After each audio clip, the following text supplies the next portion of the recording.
اعوذ باللہ من الشیطان الرجیم، میں اللہ تعالی کی پناہ میں آتا ہوں شیطان مردود سے۔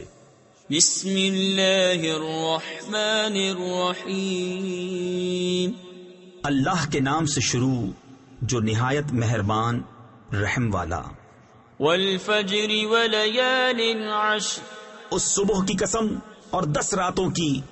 تفسیر خزائن العرفان میں ہے صبح سے مراد یا تو یکم محرم کی صبح ہے یا یکم ذی الحجہ کی یا عید الاضحیٰ کی صبح۔ بعض مفسرین نے فرمایا اس سے ہر دن کی صبح مراد ہے، اور 10 راتوں سے مراد ذی الحجہ کی پہلی 10 راتیں ہیں، اور یہ بھی مروی ہے کہ رمضان کے عشرۂ اخیر کی راتیں مراد ہیں یا محرم کے پہلے عشرے کی۔ والشفع والوتر واللیل اذا یسر هل فی ذلک قسم لذی حجر، اور جفت اور طاق کی، اور رات کی جب چل دے کیونکہ اس میں عقل مند کے لیے قسم ہوئی۔ الم تر کیف فعل ربک بعاد ارم ذات العماد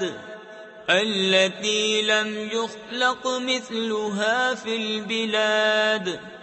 وثمود الذين جابوا الصخر بالواد، کہ تم نے نہ دیکھا تمہارے رب نے عاد کے ساتھ کیسا کیا، وہ ارم حد سے زیادہ طول والے کہ ان جیسا شہروں میں پیدا نہ ہوا، اور ثمود جنہوں نے وادی میں پتھر کی چٹانیں کاٹی۔ وفرعون ذی الاوتاد الذین طغوا فی البلاد فأکثروا فیہا الفساد فصب علیہم ربک سوط عذاب ان ربک لبالمرصاد، اور فرعون کے چو میخا کرتا یعنی سخت سزائیں دیتا جنہوں نے شہروں میں سرکشی کی، پھر ان میں بہت فساد پھیلایا، تو ان پر تمہارے رب نے عذاب کا کوڑا بقوت مارا، بے شک تمہارے رب کی نظر سے کچھ غائب نہیں۔ فَأَمَّا الْإِنسَانُ إِذَا مَا ابْتَلَاهُ رَبُّهُ فَأَكْرَمَهُ وَنَعَّمَهُ فَيَقُولُ رَبِّي أَكْرَمَنِ وَأَمَّا إِذَا مَا ابْتَلَاهُ فَقَدَرَ عَلَيْهِ رِزْقَهُ فَيَقُولُ رَبِّي أَهَانَنِ، لیکن آدمی تو جب اسے اس کا رب آزمائے کہ اس کو جاہ اور نعمت دے، جب تو کہتا ہے میرے رب نے مجھے عزت دی، اور اگر آزمائے اور اس کا رزق اس پر تنگ کرے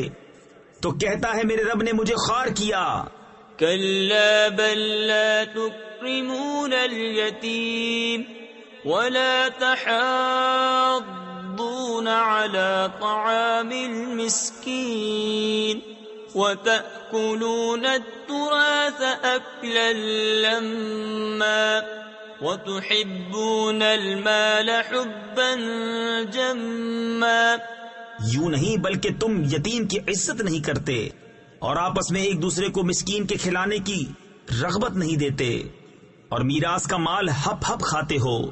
اور مال کی نہایت محبت رکھتے ہو۔ كلا إذا دكت الأرض دكا دكا وجاء ربك والملك صفا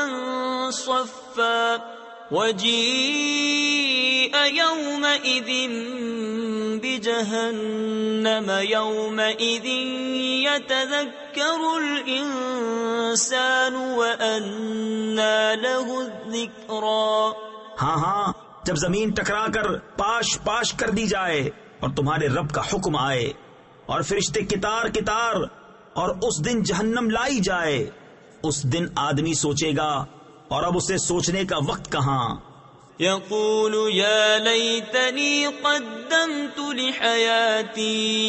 فيومئذ لا يعذب عذابه أحد ولا يوثق وثاقه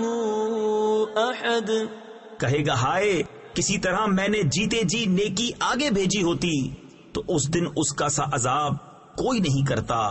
اور اس کا سب باندھنا کوئی نہیں باندھتا۔ یا ایتها النفس المطمئنہ ارجعی الى ربک راضیۃ مرضیہ فادخلی فی عبادی وادخلی جنتی۔ اے اطمینان والی جان، اپنے رب کی طرف واپس ہو، یوں کہ تو اس سے راضی، وہ تجھ سے راضی، پھر میرے خاص بندوں میں داخل ہو اور میری جنت میں آ۔ صدق اللہ العظیم۔